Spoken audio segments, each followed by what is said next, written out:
गांव के किनारे एक पुराना खंडहनुमा मकान था जिसे लोग भूतिया घर कहते थे। कई सालों से वह मकान खाली पड़ा था और गांव के लोग वहां जाने से कतराते थे। मकान के बारे में कहा जाता था कि वहां रात में अजीब अजीब आवाजें आती हैं और कभी कभी रोशनी भी दिखाई देती है। एक बार गांव में रहने वाला एक युवक रोहन उस मकान के रहस्य को जानने का निर्णय लिया। उसने सुना था कि उस मकान में एक परिवार रहता था जो अचानक एक रात गायब हो गया था। गांव वालों का कहना था कि उस परिवार की आत्माएं आज भी उस मकान में भटकती हैं। रोहन ने रात के समय मकान में जाने का फैसला किया।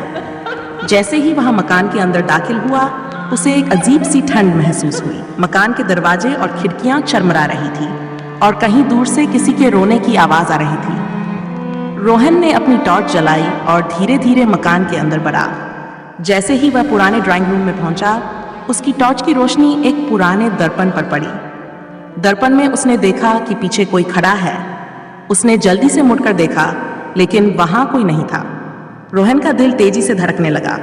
उसे लगा कि ये उसका भ्रम हो सकता है, लेकिन जैसे ही उसने फिर से दर्पण में देखा, वह आकृति अब और स्पष्ट हो गई थी।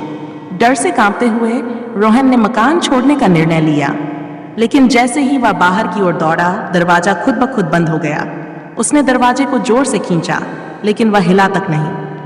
तभी उसे पीछे से किसी के कदमों की आवाज सुनाई दी। रोहन ने हिम्मत जुटाकर पीछे देखा तो एक सफेद साड़ी में एक औरत खड़ी थी। उसका चेहरा जला हुआ था और उसकी आंखें सीधे रोहन की आंखों में घूर रही थीं।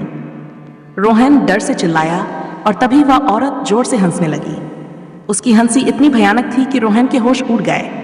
वह औरत धीरे धीरे रोहन की ओर बढ़ने लगी।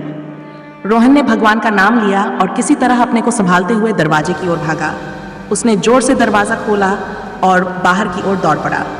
बाहर आते ही वह सीधे गांव के मंदिर में पहुंचा और पुजारी से सारी घटना बताई।